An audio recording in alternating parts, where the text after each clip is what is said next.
I wanted to start off with, I've interviewed a number of singers who, play guitar, a number of singers who play bass, a number of singers who play drums, even all things that you can do while singing at the same time. I've never Mhm. interviewed a singer that also plays the violin, which ostensibly are things you cannot do simultaneously. With that in mind, I'm wondering, how often does that affect how you write, what you write, and the material that you create, especially to perform live? Hmm. Well, if I can share, I do sing while I play sometimes, Wow. especially when I have the creative space to do it. So sometimes I do unison lines. Um, Sometimes I do it with lyrics. Sometimes I just do ad libs. I don't do it all the time. Usually it's easier to just separate it, but Yeah. sometimes for musical effectiveness or some kind of unique expression, I do it. And I think the violin is so much like the voice, and that's been stated by many composers through history. So it feels very natural for me to share musically as if it was my voice, Mhm. and add effects however that needs to sound. And sometimes I also just do rhythm parts on violin, like a rhythm guitar would do. Mhm. And Yeah. I think it adds to the expression. It's just like another option or, you know, tone color in your palette of how you want to say something. Right. And so building on that, how often do you, when you're creating a piece for violin, do you almost think of it as a duet that you will perform? Mm, wow. Um, I think of it as what's the message mostly, and what's coming through the voice, or what's the message of the song, and what's the character. And then I think of the violin as enhancing that message or emotional state or emotional expression. So I also have the option of playing piano because I played since I was 3, and so sometimes in my shows I'll play, and I think it just adds to the expression. And I don't think of them too separately, but um, they are different choices, I guess. Okay. Yeah. Yeah. And, you know, vocally speaking, with this album, Devil at My Heels, when I was doing prep work for it and going through stuff, Mhm. your voice here in speaking is way different than your voice when you're singing. Yeah, Some yeah, people, it sounds the same kind of thing. But, yeah. it struck me, it's like it's two different people almost. And I'm Yeah. wondering, Mhm. when, first off, when did you discover that singing voice, that persona, for lack of a better term? Mm. I started singing when I was 3, in Germany, when I also started violin and piano, and then I started musical theater when I was 4, and, like, my first show was Sound of Music, and then I was in shows twice a year. My dad was a conductor, my whole family was in music, and I started voice lessons at 7, and then, um, started doing vocal competitions at 12, and then moved to LA and did pop music at 14 and 15, and then got into rock at 19 with Meatloaf. Mhm. So I knew from a very early age I needed to protect my voice and that no one would take care of my voice. So I quickly learned to speak with support from the diaphragm and supporting with the solar plexus and rib expansion. Yeah. But as you might know, many singers speak very differently than they sing. And a lot of that is just to protect the voice and also maybe keep some of my identity, some feminine qualities. And then my voice, especially as I grow, it has Mhm. gotten a lot deeper and richer. Yeah. And then, but I mean, you speak in this very kind of soft, gentle manner, and then, but then you put the Mhm, album on, and there's power to it. There's a little bit of grittiness, to mhm, it, and mhm. um, it almost has this. Uh, um, I can never sure who is who, but I think Ann Wilson of Heart, Yeah, yeah, kind of power, and yeah. it's it's so interesting. And I'm wondering, are you like, is that a persona? Are you a different person on stage than you are off stage? Yeah, I think it showcases sides of me that come out, and that's what I love about performing and I love about this album. And I think people know that too. They're surprised I'm softer in real life, and then I come out on stage and I'm fierce. Um, Yeah. and I love that about myself. I think it allows me to be really expressive and kind in person, and then I like being a bad bitch on stage. I think a lot of women probably want to tap into that. I know I worked many years to try to get away from what I was conditioned to have to be. Like I felt required by culture to be beautiful and soft. And so what I like about my music is like I can take any risks I want to take, and I can be hard, and I can have an emotional spectrum. Hmm. But I think it's appealing and fun to tap into that like hard, raspy, fearless part of myself. Yeah, yeah. And I mean, and then it must be fun to kind of explore as your voice changes, as everyone does. Mhm. It's like, because um like you said, you've been singing for so long, but when you're young, it's, you can do notes beautifully, but it doesn't quite have the, for lack of a better term, gravitas to it. Mm. But Right. now, it's like, and I'm wondering, it must be fascinating to kind of explore, okay, now that it's moved into this stage, what can I do with this that I couldn't before? Yeah, yeah. It's surprising, shocking, exciting. I think it's one of the best parts of living, to be honest. It feels so like spiritually connected and viscerally like very feelings based, and uh there's a depth and a way I get to learn about myself through Hmm. how my voice expresses certain things. Yeah. And one fun thing about this album is you have some very impressive guests on this, and I was lucky enough. Gosh, I guess it was a year ago, maybe 2 years ago. I got to interview Nilly Brosh when she released a couple of Mm, singles, and so mhm. and that was fun talking with her. And then I saw she was on this track where you covered the Deep Purple song "Burn," and I was like, "Oh, cool! I can't wait to listen to this." Um, and I'm wondering, how did you work it out with Nilly that, because your violin and your guitar, they weave in and out of each other. And I'm curious, how do you make that happen seamlessly? Mm. Haley's such an amazing player, so it was really amazing to have her on.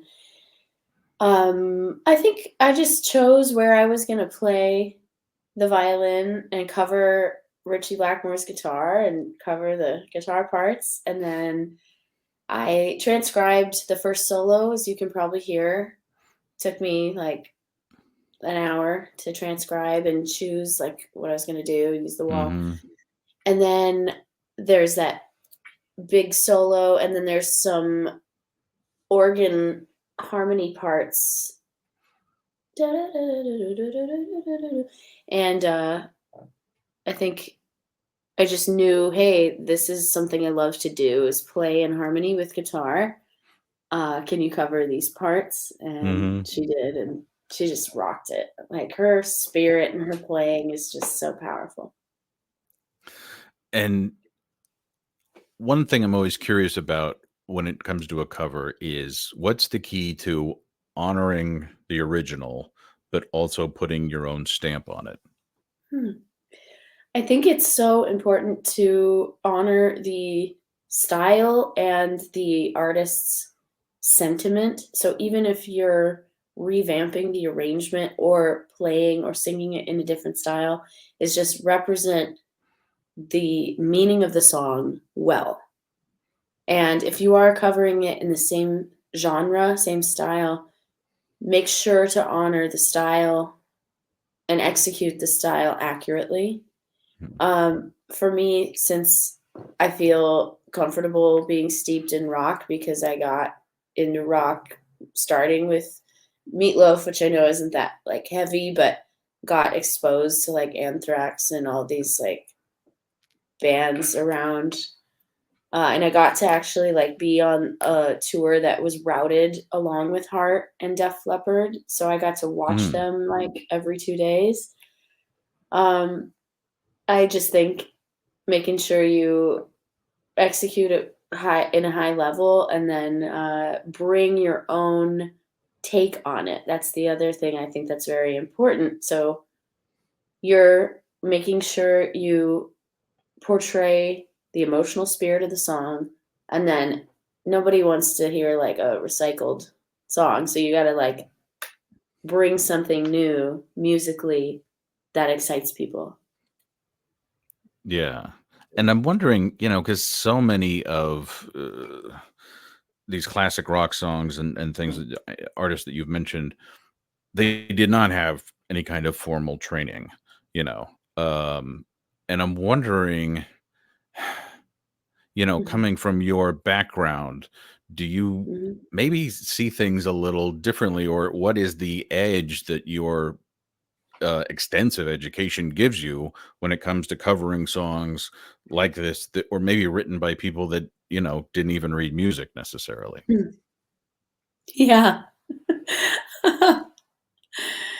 I think the edge I bring is virtuosity on the violin, but the ability now with some musical maturity to strip it all away and to Hmm. just leave my soul on the stage and Huh. leave my soul at the microphone. I think when you are connected, even if you're trained, if you're musically connected to your spirit and connected to the music, you can really just leave everything. You can tear away or strip away all the layers and then just give yourself to the music. And then you're more aligned, like spiritually, you can transcend, Hmm. which is an amazing kind of power, I think, to have. Hmm. But I do really admire so many musicians that are so different than I am. And I learn from them all the time. And musicians that don't read music, growing up, that was something that I didn't understand or thought might not be virtuous. But as I got older, again, like 18, 19, 20, 21, I was just fascinated. Like, how can you have a music career and not read music and be so good? That's what I kept Hmm. seeing on these arena stages. And again, with some of those bands I would hang out with, and then all the artists I recorded for and performed with. Hmm. Yeah, most of them, like those stars, most of them don't read music. So that was just amazing to start redefining what makes an excellent musician and an excellent artist. But I think artists that can read music and that are trained, I don't think it takes away per se Hmm. because it again gives you more technical ability to express what you want to express. So as long as I think as long as you can be aligned with again spirit and soul, if you can express soul, I think it doesn't really matter what kind of Yeah. training you have. And one thing that I think is especially cool about this album, and I always encourage people to listen to an album all the way through, and that you don't usually find on albums like this are the interludes that you create Mm, following a couple of the songs, because it's, mhm, it's a way to make it a little bit more of this kind of audio experience and not just, song, not, it's a concept. It's it ties things together. And I'm wondering, how did those interludes come together, and how did you decide, all right, this song would be great for an interlude? mhm. Woman I Wanted to Be, as you can hear, is a super emotionally charged song and also starts in a vulnerable state and gets to an expressive, powerful, passionate, almost rage tango, kind of Red Hot Chili Peppers inspired uh, band song with hits and has the violin climactic moment at the end, and then goes into a post fury. That's the Hmm. best way I could describe it.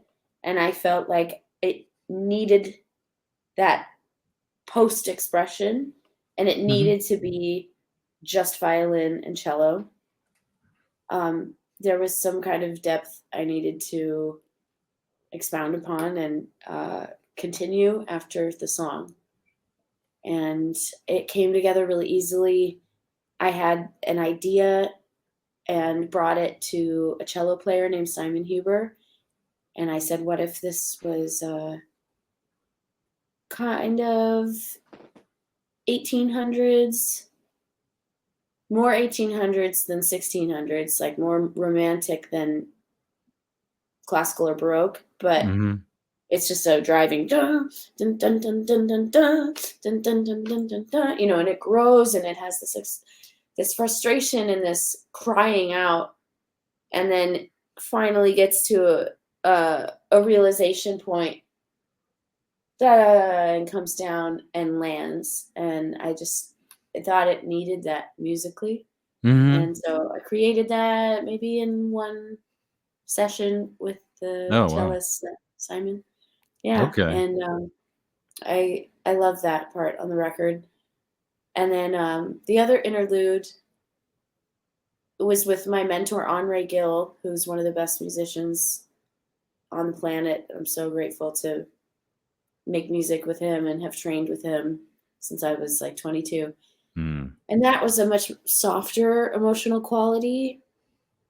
And how did I come up with that? I think I just went to his studio in Vegas and I said, I have the song Dark Angel that needs an expression, like a deeper expression than the light vocal that again grows in the Mhm. song. Um, I think I just played ideas,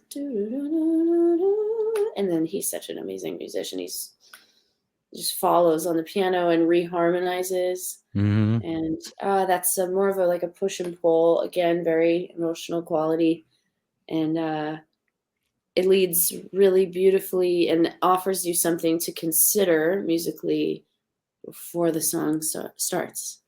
Yeah. And I think it nods to the spiritual element of the song, and it's called Dark Angel, so it gives it context. Yeah. No, I think those are, like, kind of the secret weapons of this album, Hmm. It's Thank like you. they Wow. just you know, I love when it's like you're taking someone on a ride, on a journey kinda thing, and, Yeah. out of context, it's like, "Well, I don't quite understand," but within the framework of taking you from one song to the next, it's like, "Oh, wow, this is great." Um, and then, as I was doing some research, I read this, quote of yours where you said, "I want to be in control of the message and the emotional environment I Mm. create," which I thought was really interesting. And as someone who's been in therapy for many years, I have to ask, how do you keep control of the emotional environment? It's a really tough thing in the music industry to do. I think it's one of the toughest things I've ever faced. Hmm. How do you keep control? I guess I keep trying. Let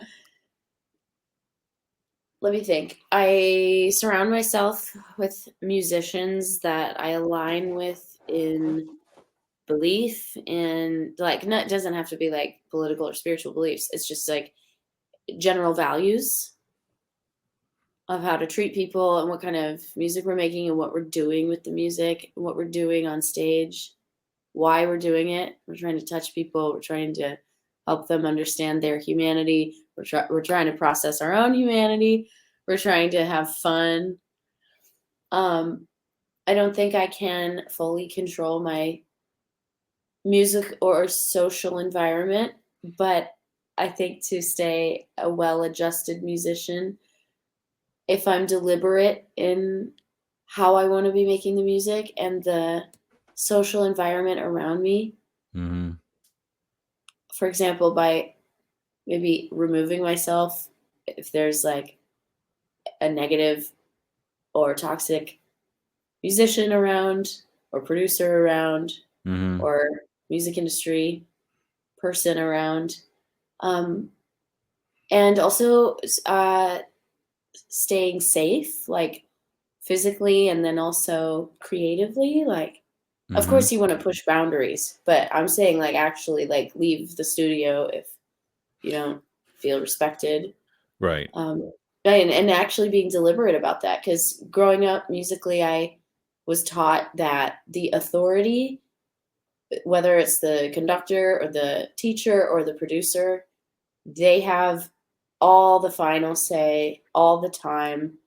So if they were doing something that wasn't um, like reputable or responsible, they could still do it. You should pardon them because they're authority. And Mm. now, as we know, in 2024, that's not cool. So I'm really proud to be an advocate and hopefully some kind of leader in the music industry for being deliberate about what kind of environment you are in. Yeah. Right. No, I get that, and also because what you've talked about, what your music, a lot of the music on this album, has very much a vibe of empowerment and Mhm. uh, owning your own space, your own ideas and all that kind of stuff. But it's not I'm pushing you down. It's I have a right to be here and I'm building myself up. Yeah. I think I needed to talk to myself a little bit, write that and remind myself in Los Angeles, you know? Yeah. Yeah. Right. I kind of wanted to write a record that I could turn on and feel powerful on the way to all these things that I do in my life, like Mm-hmm.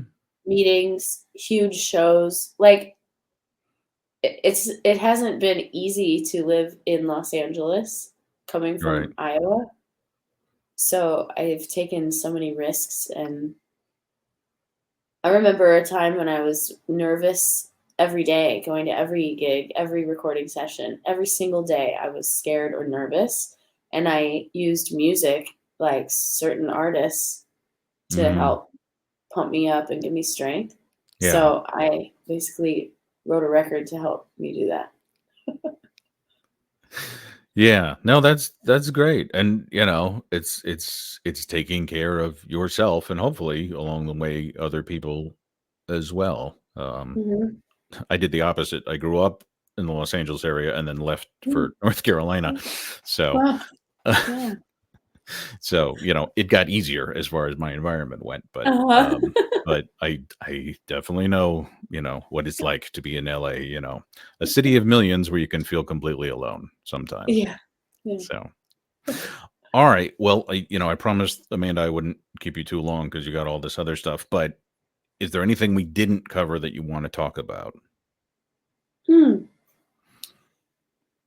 Um, I would love to just encourage all women, people who identify as women, to make a mark in your career, and if you feel put down or not capable or like you don't have the resources, know that I'm supporting you and that the community is there and we're rooting you on. And then to all people, I'm hoping to convey empowerment and strength with this record.